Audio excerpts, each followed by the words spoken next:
Panibagong araw na naman po mga kaprobinsyano. Siyempre, panibagong luto seri na naman ang ating gagawin. Ngayong araw nga pala meron tayong stock na manok. Ito at may pahabol pang ang itlog. Bigay lang naman ito ng aking kapatid nung pumasyal sila kahapon. Nagulat pa nga ako at may bit-bit pang manok. Hindi ko naman kako birthday. Pero tinanggap ko na rin. Bigay na yun ba't hindi mo patanggap Saktong-sakto na rin at ito na ang ating magiging luto seri. Ngayong araw nga pala magluluto tayo ng isang Ilocano dish. Na-request ng iba nating followers. Kaya tinulungan na rin ako ng aking bayaw na maghakot ng dayami. At dito kami magpupulpog sa gitnang bukid. Dahil for today's video, ang ating recipe nga pala ay isa sa sikat na lutuin sa bandang norte. Sa totoo lang first time ko lang itong lutuin. Kaya ako nagtanong-tanong din naman sa iba nating followers kung paano ba ang diskarte sa pagluluto nitong pinigpigan. Nalaman ko na ito pala ay hindi pinaduduguan. At sinasalab lang pala sa apon para maalis ang mga balahibo. Kaya nga lang parang sumobra naman yata yung pagkakasalab namin ni Bayaw. Medyo nasunog lang naman yung bala. Pero gagawan na lang din natin ang paraan para sa mas totoo lang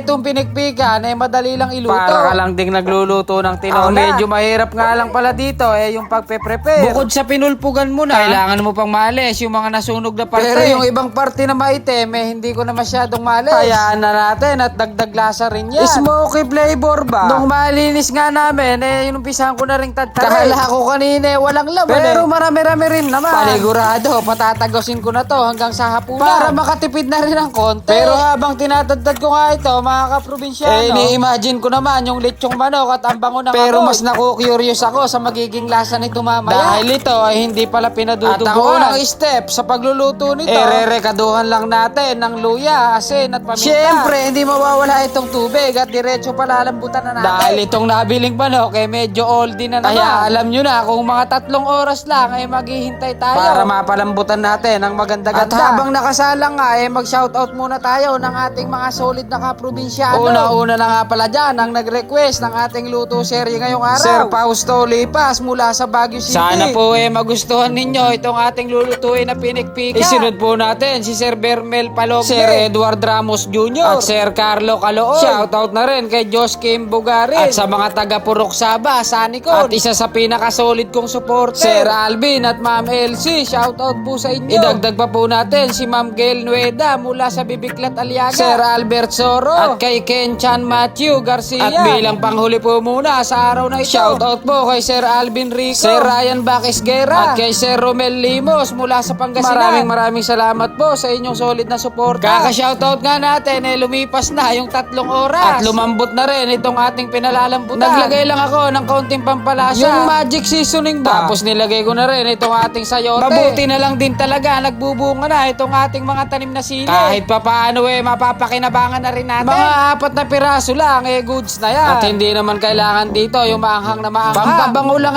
goods na. Siyempre itong pechay. Pero masarap din dito yung pechay Baguio. Ayun nakakaguto, malaki ng hita. Tara, tikman po muna natin mga kaprobinsyano. Napaka-goods na nga ng lasa. Sa dilaw ng sabaw halata mong malinam naman. Pagkatapos nga ng ilang minutong pagkakakulo goods na yan. Ano pa hinihintay? Hanguin na po natin. Sa mga oras na ito alauna na ng tanghali. Kaya Tom Jones na rin talaga ang mga perso. Ayun sa plating naman, parang style tinola na nilitsyon. Ano pa hinihintay? Tara't samahan nyo na po kami kumain ng aking bayaw. Banat na po tayo kaagad mga kaprobinsyano at hindi na pinaghihintayan. Tapos meron ka pang masarap-sarap na sausawan. Bakit hindi ka gaganahan kumain kapag kaganyan ang ulam? Una nating banat itong balon-balunan, sabay subo. Ganito pala ang lasa nitong pinigpikan. Mukhang mauulit na naman sa susunod Talagang kapag gutom ka na wala ka nang pakialam sa paligid mo Tapos itong itlogan, lagyan mo ng sili, sabay subo. Mapapausok talaga ang ating mga nguso. Paano ba yan mga kaprobinsyano? Maraming salamat po sa inyong panunood. Hanggang sa muli po.